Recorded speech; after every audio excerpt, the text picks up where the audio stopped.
Hello everyone, I am Bhavna Singh. Welcome back to Incytonomics. So let's start the topic for today without a further ado. In this video, we are going to solve a previous year question of Indian Economic Services, General Economics, Paper 1. Okay, so you have been given this question. तो आपके पास ये question given है, तो आपको पहले define करना है nest equilibrium को, एंड फिर आपको क्या करना है, ये जो मैट्रिक्स है इसे यूज करके आपको नेस्ट इक्विलिब्रियम कैलकुलेट करना है और ये शो करना है कि वो पैरेटो ऑप्टिमल नहीं है, वो बेस्ट आउटकम नहीं है, ठीक है, for both the players. So solve करते हैं। तो पहले डेफिनेशन देखेंगे, तो मैंने डेफिनेशन लिख दिया है आप लोगों के लिए, कितने टाइम से वो।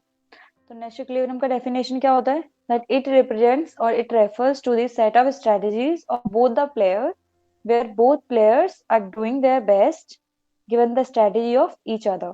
तो यहाँ पे ये रहता है कि दोनों प्लेयर अपना अपना बेस्ट चूज करते हैं given the strategy of each other. वो दोनों प्लेयर ना, अगर ये प्रॉफिट मैट्रिक्स होता है, लाइक ये दो फर्म है, कॉम्पिटिटिव फर्म, तो हर दोनों फर्म क्या चाहती हैं, अपना प्रॉफिट मैक्सिमाइज करना चाहती हैं, ठीक है, लेकिन वो कॉम्पिटिटर एक दूसरे के कॉम्पिटिटर भी है। ओके, तो इंडिविजुअली वो लोग अपना प्रॉफिट मैक्सिमाइज करना चाहते हैं given the strategy of other player, other firm. दूसरी फर्म इतना चूज करेगी, लेट से कोई भी प्रॉफिट, तो मैं कितना चूज करूं जिससे कि मेरा जो प्रॉफिट मैक्सिमाइज हो जाए। फर्म वही, फर्म वन इस तरीके से सोचेगी, सिमिलरली फॉर फर्म टू, तो individually they will choose their best given their each others actions. Okay, in this case no player has any incentive to deviate from their opted strategy। जो उन्होंने choose किया कि ये मेरे लिए best है, फिर वो उससे डेविएट नहीं होते हैं। Okay, so we can say Nash equilibrium are stable. Okay, this is the definition. देखते हैं हमारी मैट्रिक्स क्या गिवन है। हम लोग मैट्रिक्स कॉपी करते हैं।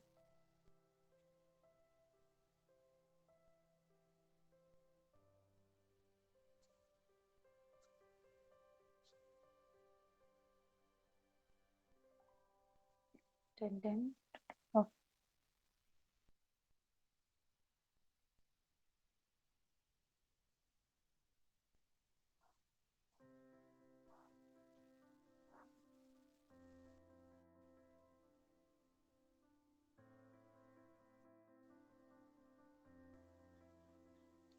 4 ऑप्शन है।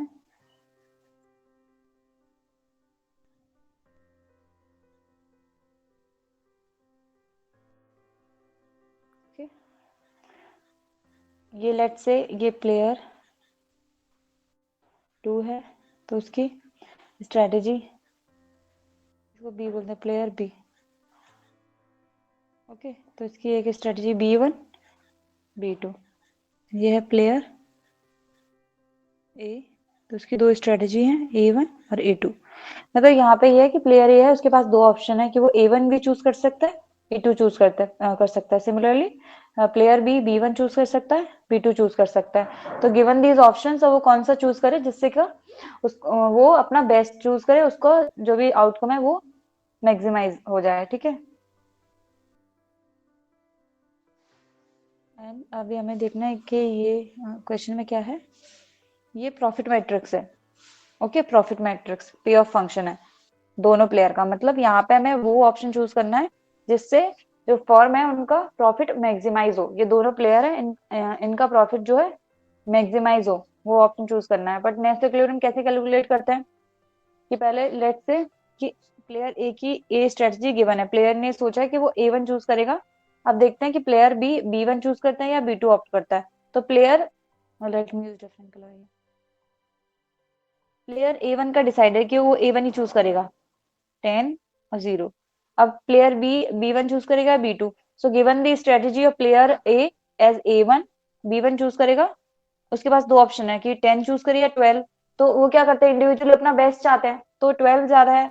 अगर प्रॉफिट देखते हैं तो 12 ज्यादा है 10 से, तो वो 10 चूज करेगा, सॉरी 12 चूज करेगा। ओके, नाउ अभी प्लेयर ए सोचता है कि वो A2 स्ट्रेटेजी चूज करेगा। अब उसे देखना है कि प्लेयर बी B1 चूज करेगा या B2 चूज करेगा। तो प्लेयर A2 की तो गिवन है S12 और 3। अगर प्लेयर बी B1 चूज करता है तो उसको 12 यूनिट्स का प्रॉफिट होगा, और अगर B2 चूज करता है उसको तो 3 यूनिट का प्रॉफिट होगा। अब प्लेयर बी को डिसाइड करना है कि उसको B1 चूज करना है या B2। तो B1 उसका 0 है एंड B2 क्या है 3, तो वो क्या ऑप्ट करेगा 3। और let me use different colour, दोनों के एक जैसा हो गया।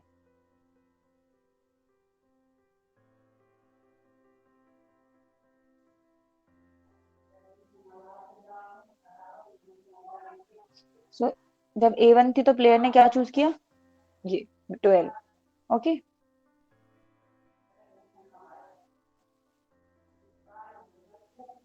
एंड जब प्लेयर ए ने A2 रखा तो प्लेयर बी ने क्या चूज किया, आफ्टर टू ऑप्शंस 0 और 3, 3। ओके, नाउ अभी ये हो गया प्लेयर बी की strategy, that player B will choose B2, चाहे प्लेयर A1 चूज करे या A2 चूज करे। तो बोल सकते हैं that player B has dominant strategy, player B has dominant strategy.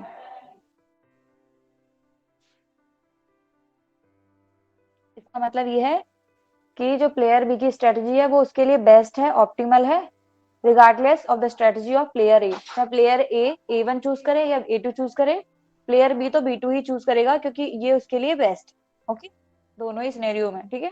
अभी देखते हैं प्लेयर ए के लिए। अभी प्लेयर बी की स्ट्रेटजी गिवन है एज B1। अभी प्लेयर ए को डिसाइड करना है कि उसे A1 चूज करना है A2। So I am using different colour. तो B1 की स्ट्रेटजी गिवन है 10 और 0। अब प्लेयर ए को चूज करना है आउट ऑफ 10 एंड 12, तो 12 बड़ा है तो प्लेयर ए 12 चूज करेगा। ओके, एंड सिमिलरली B2, अब जो प्लेयर बी की स्ट्रेटजी गिवन है B2 एज 12 एंड 3। अब प्लेयर ए को चूज करना है बिटवीन 0 एंड 3, तो 3 बड़ा है तो player will choose 3।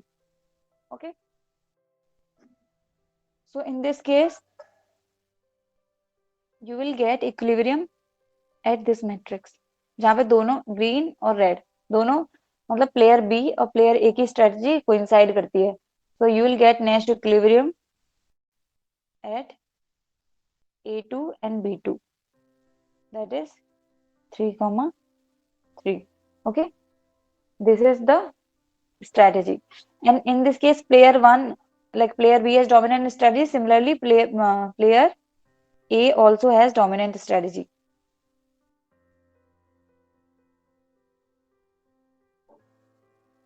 Strategy A2 कि चाहे प्लेयर बी B1 चूज करे या B2 चूज करे, प्लेयर ए जो है A2 चूज करेगा। यहाँ पे डोमिनेंट स्ट्रेटजी क्या थी, B2 for player B, and player A के लिए क्या है, A2, कि दोनों ही सिनेरियो में वो A2 चूज कर रहा है। Okay, so for player A A2 is the dominant strategy और optimal strategy given the strategy of player B, and for player B B2 is the dominant strategy और the optimal strategy. Okay, तो उस दोनों की strategy coincide करती हैं at A2 and B2, and you will get your Nash equilibrium at this point. Okay, but आपको क्या show करना था कि ये परेटो ऑप्टिमल नहीं है, हाँ, क्योंकि ये प्रॉफिट फंक्शन है। परेटो ऑप्टिमल कब होता, the player A and B A1 and B1 strategy choose करते, ये वाला पॉइंट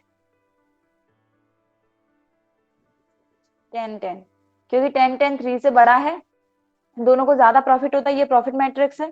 यहाँ पे दोनों फर्म को, सपोज ये दोनों प्लेयर उनको 3-3, या लैक्स में बोलो करोड़ में बोलो, तो ये 3-3 करोड़ का या 3-3 लाख का उनको प्रॉफिट हो रहा है। बट अगर A1 एंड B1 चूज करते तो उनको कितना प्रॉफिट होता, 10-10 दोनों प्लेयर को। तो ये जो नेश इक्विलिब्रियम आया है at A2 and B2 is not Pareto optimal, is not. तो आपके Nash equilibrium A2 B2 is not Pareto optimal. Pareto optimal point क्या होता है, वो पॉइंट जहां से after an any rearrangement you can not make one player better off without making other worse off. But अगर आप यहाँ पे रीअरेंजमेंट करते हो, फिर से आप इस गेम को प्ले करते हो, आप रीअरेंजमेंट करते हो, you can reach to this point A1 B1, right? A1 B1 is Pareto optimal. You can reach this point and you can make both the players better off because 10 3 से बड़ा है, right? 10-10 is higher than strategy, 10-10 is greater than your 3 and 3. So after an rearrangement, both the player can be better off. So this particular Nash equilibrium is not Pareto optimal. क्योंकि अगर Pareto optimal होता तो आपकी strategy होती A1 and B1।